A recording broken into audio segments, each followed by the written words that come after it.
Hi students, जैसा कि मैं आपको पहले बताया था कि हम लोग नेक्स्ट वीडियो डालने वाले हैं आर्टिकल का, जिसमें चर्चा हम लोग करेंगे कि कुछ ऐसे वर्ड्स है, कुछ ऐसे नाउन्स है जहां पर आपको आर्टिकल लगेंगे ही नहीं। तो इसी टॉपिक पर हम लोग आगे चर्चा करने वाले हैं। इससे पहले आप इस चैनल को लाइक एंड सब्सक्राइब कर लीजिए ताकि इसका नेक्स्ट वीडियो मैं जो ही डालूँ आपको उसका नोटिफिकेशन चला जाए। तो चलिए हम आगे चर्चा करते हैं।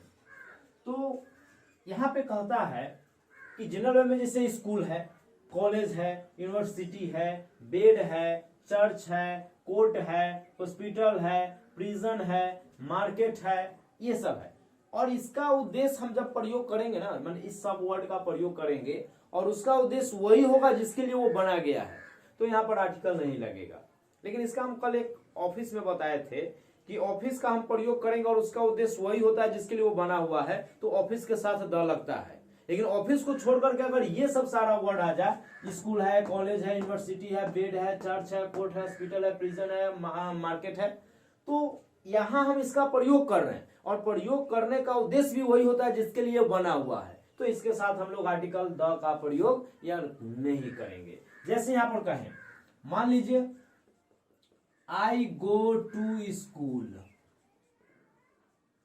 अब यहाँ स्कूल जाने का उद्देश्य वही है जिसके लिए वो बना हुआ है, तो हम लोग यहाँ पर आर्टिकल द का यूज नहीं करेंगे। जैसे अगर आप कॉलेज आते हैं तो वहां पर कहेंगे वी गो टू कॉलेज, है ना। जैसे हॉस्पिटल में जाइए, आई गो टू हॉस्पिटल। क्या आई गो टू मार्केट, ऐसे भी कह सकते हैं आई गो टू मार्केट। तो अब यहां पर जरा ध्यान दे दीजिए, हमने यहाँ स्कूल, हॉस्पिटल, कॉलेज, मार्केट जिसका भी यूज किया है, तो इन सारे शब्दों के प्रयोग होने का उद्देश्य ये है, मतलब इसका उद्देश्य है कि भैया जिसके लिए बना हुआ उसी के लिए हम इसका प्रयोग कर रहे हैं, तो यहाँ पर हम लोग आर्टिकल का प्रयोग नहीं करेंगे। तो यहां पर मैं आपको चर्चा कर दूं, लेकिन इसी का प्रयोग हम उसके उद्देश्य में नहीं करेंगे जिसके लिए बना हुआ है। जैसे मार्केट में है खरीदने और बेचने का जगह, जैसे मान लीजिए कि अब हम यहां पर कहेंगे,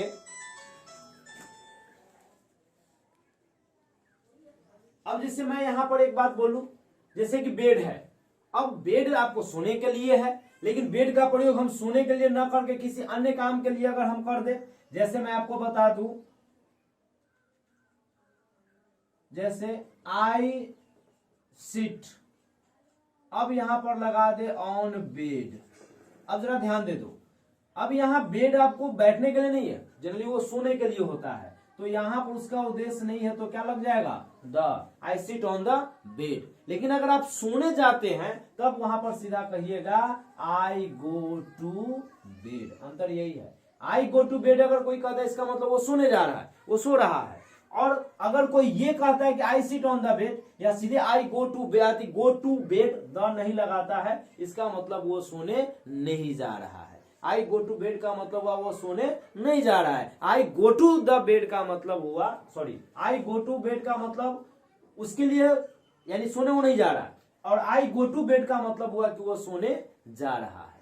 एक बार फिर से रिपीट कर लीजिए, जैसे मैं आपको कंसेप्ट क्लियर कर दूं, दोनों में अंतर समझ लीजिए।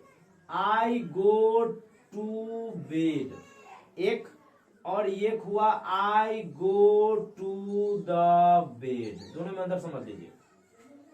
आई गो टू बेड, इसका मतलब आपको यहां पर यह बनता है कि ये व्यक्ति आपको क्या करने जा रहा है, तो सोने जा रहा है। यहां पर आर्टिकल द का यूज नहीं किए हैं। क्यों नहीं किए हैं? क्योंकि बेड का प्रयोग, बेड का निर्माण ही किया गया है सोने के लिए, तो इसका प्रयोग उसी अर्थ में कर रहे हैं जिसके लिए इसका निर्माण हुआ है, तो यहां पर आर्टिकल नहीं लगा रहे। यहां पर क्या है कि ये अगर कह रहा है कि आई गो टू द बेड, इसका मतलब यह आदमी सोने नहीं जा रहा है, वो बैठेगा, लेटेगा, ऐसा कुछ करेगा, तो यहां पर आर्टिकल क्या लग गया है, द लग गया है। तो वही मैं आपको बात बता दूं कि अगर कोई भी, जैसे यहां पर आपको दिया है college, school, college, university, bed, church, court, hospital, prison, market, अगर इसका प्रयोग उसी के लिए होता है जिसके लिए इसका निर्माण किया गया है, तो यहाँ पर आर्टिकल द नहीं लगेगा। अगर इसका प्रयोग हम उसके लिए नहीं करते जिसके लिए इसका निर्माण हुआ है, तो वहां आर्टिकल द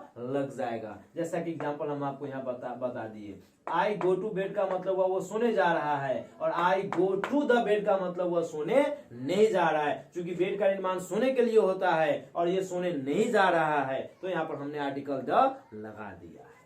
चलिए, तो आई होप ये कंसेप्ट क्लियर है। एक बार मैं फिर से चर्चा कर दूं, लेकिन ऑफिस अगर आएगा तो ऑफिस का प्रयोग, अगर ऑफिस का प्रयोग करते हैं, ऑफिस का उद्देश्य तो या काम करने के लिए है, और काम करने के सेंस में अगर ऑफिस का प्रयोग करते हैं तो वहां पर आर्टिकल द लगेगा। ये दोनों थोड़ा अपोजिट अर्थ है, इसलिए याद रखिएगा। ऑफिस में अगर ऑफिस में काम करते हैं और ऑफिस का प्रयोग करते हैं तो द लगेगा, I am in the office, I am at the office. लेकिन ऑफिस को छोड़ करके स्कूल है, कॉलेज है, यूनिवर्सिटी है, बेड है, चर्च है, कोर्ट है, हॉस्पिटल है, प्रिजन है, मार्केट है, इसका प्रयोग करते हैं और इसका भी उद्देश्य आपको वही होता है जिसके लिए निर्माण किया गया है, तो यहां पे आर्टिकल द नहीं लगेगा, लेकिन ऑफिस में लगेगा।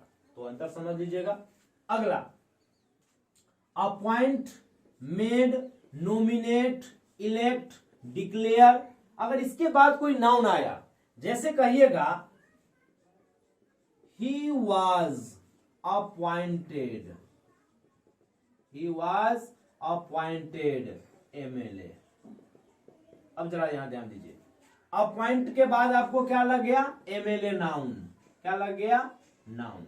तो नियम यही कहा है कि अगर इसके बाद अगर कोई नाउन आ जाएगा तो उसके पहले आर्टिकल द नहीं लगेगा। क्योंकि MLA सिंगुलर कॉमन नाउन है तो यहां पर लगना चाहिए था, या पोस्ट का भी नाम है लगना चाहिए था, लेकिन यहां पर आर्टिकल नहीं लग रहा है। क्यों नहीं लग रहा है, क्योंकि इसके साथ क्या आ गया, अपॉइंटेड आ गया। क्या, जैसे आप कहिएगा यू मेड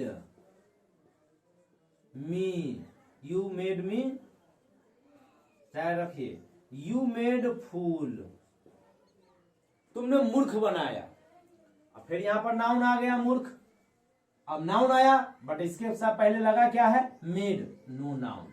और भी लिख सकते हैं, I was elected, I was elected captain of this team. फिर यहां ध्यान दे दीजिए, इलेक्ट आपको नाउन आ गया, इसके बाद जो वर्ब है इलेक्टेड, और इलेक्ट के साथ अगर कोई नाउन यानी कि कैप्टन नाउन आ गया तो कैप्टन के साथ आर्टिकल द का प्रयोग नहीं करेंगे।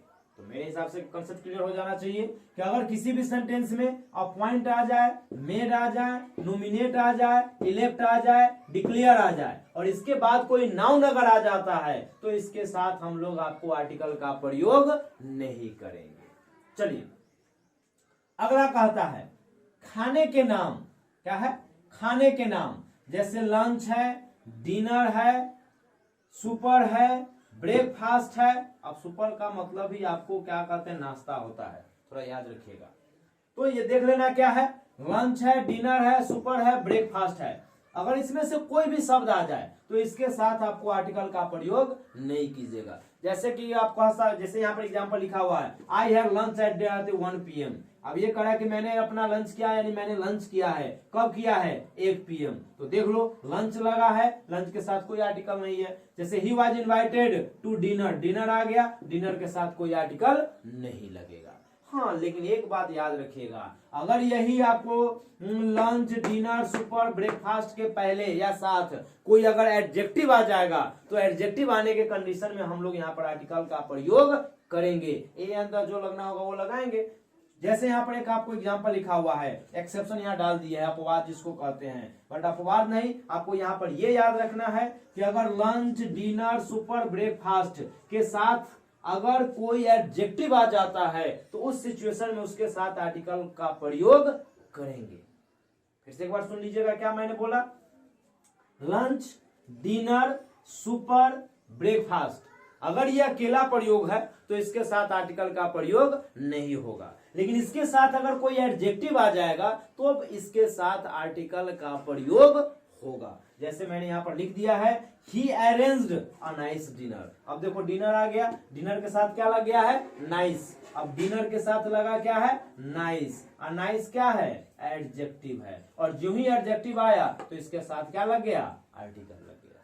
ठीक है, चलिए अगला कहता है डिजीज के नाम, जो बीमारी होता है। अब बीमारियां का नाम जैसे कि फीवर हुआ, टीबी हुआ, और क्या बोलते हैं कि मलेरिया हुआ, कालरा, जो भी, तो जो भी बीमारी होगा, कोलेरा हुआ, फीवर, जो भी बीमारी हुआ, उस बीमारी के साथ कोई आर्टिकल का प्रयोग नहीं करेंगे। जैसे एग्जांपल यहाँ पर दिया है, he is suffering from fever. अब वो क्या है, वो बुखार से ग्रसित, यानी वो बुखार है। अब बुखार क्या है, बीमारी का नाम है, और डिजीज का नेम के साथ कोई आर्टिकल नहीं लगेगा। कोलेरा भी क्या है, बीमारी है, इसके साथ भी कोई आर्टिकल नहीं लगेगा। तो आपको याद रखना है कि अगर कोई भी बीमारी का नाम आएगा, उस बीमारी के नाम के साथ आर्टिकल का प्रयोग नहीं करेंगे। ठीक है, तो आप इसको कंप्लीट कर लीजिए, फिर मैं नेक्स्ट वीडियो बना डालता हूं, जस्ट डालूंगा, आप उसको कंप्लीट कीजिए। अगर ये कंसेप्ट क्लियर हो जाएगा तो आपको गलती होने का चांसेस नहीं रहेगा। इसलिए आर्टिकल को बड़े गौर से देख लीजिए, कहीं पर कोई कंफ्यूजन नहीं होनी चाहिए। Thank you.